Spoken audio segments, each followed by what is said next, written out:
For those of you that don't know me, I spent 20 years working in advertising at a corporate job at some of the largest advertising agencies in the country. From New York to LA, I worked at large ad agencies with Fortune 100 brands like Coca-Cola, Wells Fargo, Apple, and more. But I realized that after working 20 years in corporate, I had developed a resume, but not a reputation. And so when I went into entrepreneurship and tried to become a marketing consultant, I quickly started to hit some walls because I didn't have a network, I didn't have content out there that proved my reputation, and I didn't have any new ideas that I had shared with the world to establish my authority. So what did I do? I started a podcast. That's right, I took the red pill, went down the rabbit's hole, and started to explore this world of content creation. And podcast ended up being the one thing that I was doing that was a catalyst for all of my success. So let's look at what they say about podcasting and get rid of some of the myths right off the bat. The first thing they say is you have to be a natural born speaker. Anyone who's ever done public speaking or keynote speaking knows that this isn't true. People aren't born natural speakers or born natural communicators, but speaking is a skill that you develop over time. And podcasting is the same. It leverages our most natural tool, which is communication, and helps you practice that every week and get better at sharing your ideas, better at formulating your perspective. Now, the number 2 myth, what they say about podcasting is there are too many shows in my niche. That's right, too many shows in my niche. Your category might have a lot of shows in it. That's a good thing. That means that there are lots of people looking for shows like yours. I, for example, have a show in the business category, specifically in marketing. Marketing has hundreds of shows, right? It's a very popular category. But my show leverages my unique voice and my perspective on the topics and trends of the day in marketing. And yours can too. As many people as there are in the world, there are opportunities for you to deliver your message and find those people that maybe gravitate to your voice as opposed to someone else's. There's lots of room for everybody. The next thing they say is you have to have a large audience, right? That's not true. You don't have to start with a big audience and bring them to podcasting. Does it help? Yeah, if you're a celebrity and you start a podcast, you're automatically going to have people who are looking for what you're doing. But for the rest of us who haven't created a reputation online, a podcast is a great place to start to build your first 100 true fans, your first 1,000 subscribers, and grow it from there. And then the last thing they'll say is that podcasting is easy. Well, this isn't exactly true. Podcasting is not easy, but it is simple. There are some simple things you can do to get moving in the right direction. But like anything, podcast is work. It takes time to learn the skill, to practice the craft. But as you get started, the reps you put in will develop your skills over time. And they're skills that will translate across many of the realms that you need to grow as a personal brand. So let me ask you this question first. Do you listen to podcasts? That's right. Do you listen to podcasts? If you raised your hand and said you don't listen to podcasts, you're not alone. Actually, only 63% of the population in the United States has ever listened to a podcast. And that's okay. That means this is still an area that is growing. There's lots of people yet to discover podcasting and fall in love with it. Other places are saturated. YouTube, blogs, social media. These are places that have already built massive audiences. You can still get into podcasting and be early in the industry. But if you aren't listening to podcasts, it's probably a good time to get started. It's nice to understand the world that you're getting into. Next, let's talk about how many podcasts are you subscribed to right now? If you listen to podcasts, how many do you actually subscribe to? The average person who's listening to podcasts actively each week listens to about 8 podcasts on a regular basis. So your goal as a new podcaster is to become the top 8 favorites of your perfect audience. That's what I'm doing with my podcast. I'm looking to be someone's favorite marketing podcast, someone's favorite business podcast, or more specifically, if they're interested in personal branding tips, I want to be the number one podcast for them. If you're interested in listening to my podcast, you can go to the QR code here and follow the show and be a subscriber. I'm always welcome to new fans. So the next question I want to talk to you about is, where do you listen to podcasts? Where do you think other people listen to podcasts? Well, some things that may come to mind are places like the gym while you're working out, or you listen to podcasts on a walk or during a drive or commute to work. Maybe you listen to podcasts while you're doing the dishes or other chores around the house. This is pretty common. Podcasting is generally done as a companion to something else, which contributes to why people listen to podcasts for so long. It's not uncommon for someone to listen to a podcast for 40, 50, or 60 minutes at a time. Podcast is a great place to build a relationship with your audience because you're in their ears for a very long amount of time. In fact, 80% of podcast listeners generally listen to most or all of the podcast once they've started it. That is huge, captive attention that you can take advantage of. So let's talk about how to do that. What are we covering today? My simple goal is to share with you my resources. You're going to get 9 tactics, 3 benefits, 1 resource, and 1 story. And at the end of it, I want you to think this can be easy. I want you to feel anyone can do this. And I want you to do your first trial run of recording an episode. A quick warning before we get started. In podcasting, done is not better than perfect. There is a minimum level of quality that your show needs to be for people to want to listen. Just like if you are making food, it has to look good enough and have a certain level of quality for someone to want to eat it. It's up to you to set that standard before you build the show. So let's dive into the first tactic. Sound like a pro. What does it mean to sound like a pro? Well, you don't need a huge studio, soundproofing, perfect microphones, and professional quality editing to get your show to what you need to be. But there are some basics that you need to get moving on first. One is you do need a standard microphone that is dynamic. What does that mean? That means that it only records about 4 inches from your mouth to capture the quality of sound you need without all the extraneous noise going on behind you. So that's not the Blue Yeti mic that a lot of people buy. It's a dynamic mic. Just type in the word dynamic into Amazon and you'll find the microphones that work. I use the ATR 2100, and that is a decent mic for anyone to get started with that's under $100. You also want to get a pop filter, which is the foam spongy top that you put on the microphone that stops all the loud S's and P sounds that create distortion when you're recording. And lastly, you need a laptop computer that you can plug your microphone into to get started. Number 2 tip, brand like a pro.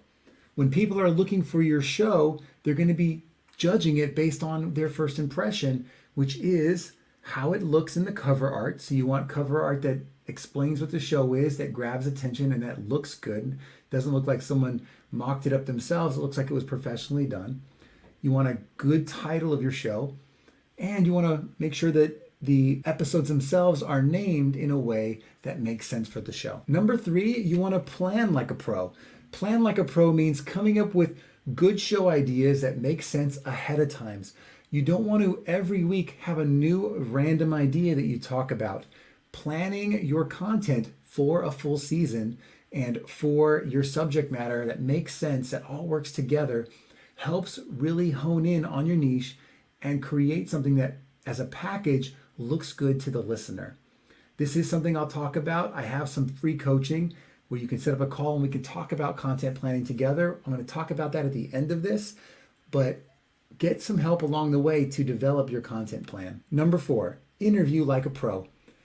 A lot of shows have guests, and interviews help make a show collaborative in terms of the content you're sharing. Sometimes you can share just your ideas, but when you have a guest, you now have your ideas and theirs, and a little bit of clout if you have a guest that people have heard of. Maybe you can share some of their audience to your show. But to make this work, it has to be an interview that is good. And there's 5 quick steps to make sure your interviews are good that I've laid out here, and we'll talk about them briefly. 1 is find your flow. That means understand how the show's going to go in the beginning, middle, and end. Have your questions figured out. Give yourself room to adapt, but understand where the show is going so that you control the flow. Number 2, make sure there's a low barrier of entry for your guests. Don't make them fill out forms or make it hard for them to sign up to be a guest.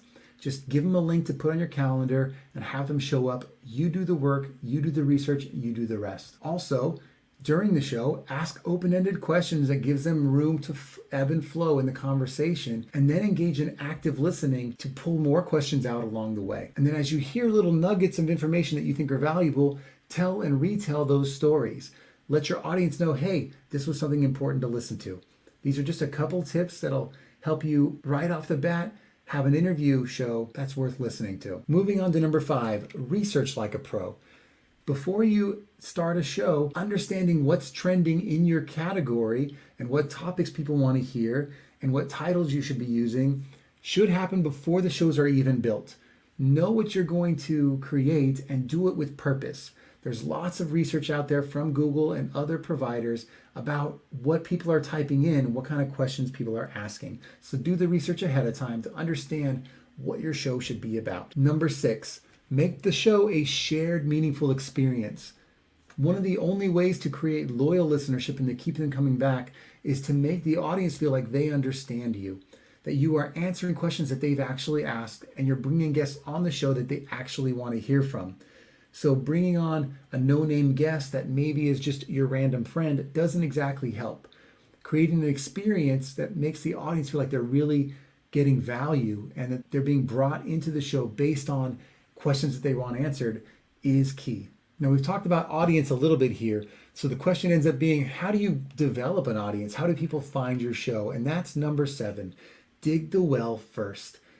Audiences just won't find you because you released a podcast onto a podcast player. You still have to do the work to develop that audience. What does that mean? It means in the beginning, it's you reaching out to people who already know you and introducing them to the show, telling them you have a show, getting out there, networking, shaking hands, and introducing people to your content. It's on you in the beginning to build your first 100 fans. So get out there and network. If you do it before the show, you can talk to your friends and your advocates and ask them to help you promote the show at launch to their friends and their followers. And they can be the first people who listen to the show, subscribe to the show, and leave reviews. And that brings us to number 8. Launching strong involves a specific formula when talking about platforms like Apple and Spotify. What we know from Apple is that there are 4 criteria that matter when you're launching a new show. The first is the number of subs. How many people hit that follow button right when the show starts in that first couple of weeks? The second is how many people are actually downloading the episodes and listening to them. The third is, are there ratings and reviews? Try to get 50 people to leave a 4-star, 5-star rating for your show and to write a review that actually expresses what they liked about the show. That will set you already apart from all the other shows that were released that have almost no ratings and reviews to speak for themselves. It helps establish that this show is worth listening to. Lastly, do all of this in a short time span. When you launch a show, you only have a few weeks to build momentum to let Apple know that they should show your show to other people. So that time period right at the beginning is really important. And the number 9 strategy on our list today is my top brand hack for growing your audience. And this involves getting out there and being involved in communities. The first is join communities that already exist. This might be Facebook groups. This might mean local communities that are networking groups or masterminds or any kind of organization that you might have joined. Be involved and engaged in those groups and let them be the support group that helps you launch strong.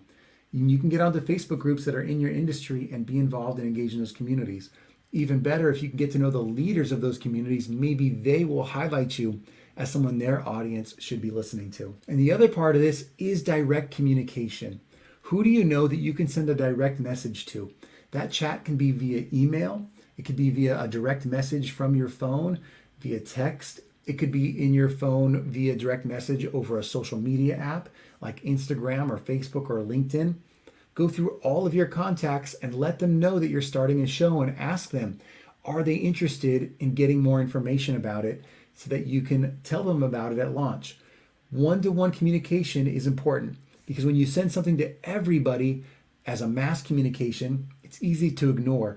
But when you address one person at a time and you say, hey, I'm asking you, is this something you're interested in and will you be willing to support me? Now they have to respond back to you one-on-one. And that one-on-one is hugely important in the beginning to stand out from all the clutter that everyone's hearing day to day. So those are the 9 strategies. The lesson in all of this is that you have to build a brand that matters for them to listen. That means all of the quality, all of the engagement, all the work you put in, it has to matter to them. So make something that is worth listening to. And if you build that thing that is quality and you consistently deliver on that product, someone will find it because they meet you, they trust you, and then they want to know more.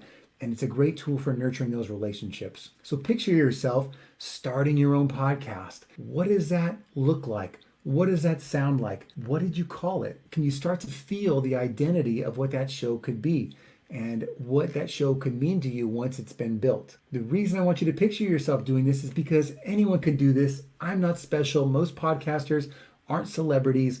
Anyone can start a podcast, and you should start a podcast. There's a lot of benefits to be derived from putting your content out there into the world. One of my favorite benefits is that I have all my ideas organized and cataloged in one place so that I can look back and say, oh, here are my top thoughts on any particular subject.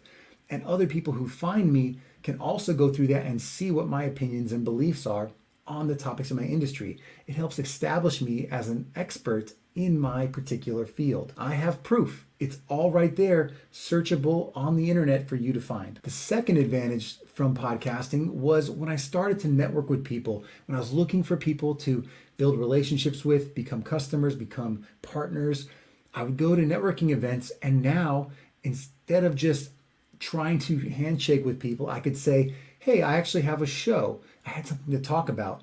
And some of them I could invite on the show. And that relationship with them as a guest actually helped develop a lot of my future partners and clients. And when I was looking to meet experts in a field, I could invite them on the show and highlight what they were talking about. And now those relationships get deeper, and it shows that I have clout in my industry. And a lot of those relationships through the podcast actually led to me eventually not just going to these conferences, but speaking at these conferences. Because I have the skill of podcasting, I'm practicing speaking and sharing my ideas every week. Guess what? That translates to the stage. Now I can share my ideas in a succinct way in an environment like a stage, which for a lot of people is very intimidating. Not for a podcaster, because they're doing this every week. Your podcast is a stage. It's your audience. Every week you have people tuning in to the stage of you. And that is building your reputation. And your reputation is your brand. These days, all you have is the ideas you share and what people can find about you online. The question is, are you controlling it, or is someone else? The more you create and distribute content, such as a podcast, the more your reputation can grow based on how you decide to grow it. So now you have the same decision that I had, which is, which road do you want to go down? Are you interested in creating something that is your thought leadership, taking the risk and the fear of putting yourself out there, pushing through that, and saying, I'm willing to share my ideas in a platform that is respectable and easy to create? If you end up taking that path, the same path that I took, and you start to go down the rabbit hole, the adventure is just beginning. And I'm excited for your personal development, because when this happened for me, I realized that there were secret powers inside of me that started to unlock that I didn't even know that were there. And most of those powers came from my perspective. My ideas moved people. They brought them into my world. They built community. And eventually they created a business for me. And all it took was a little bit of courage. 20 seconds of insane courage, as they say, is all it took for me to do things like go to my first conference and introduce myself to people and tell them I had a podcast, to reach out to my first expert and invite them on the show, to eventually leverage that content and push it out into YouTube and into blogs, and then to eventually go out there and speak on stages, to build digital courses and curriculum, all started because of podcasting. And today, if you search for me, you'll find my content, my shows, my ideas all over the internet.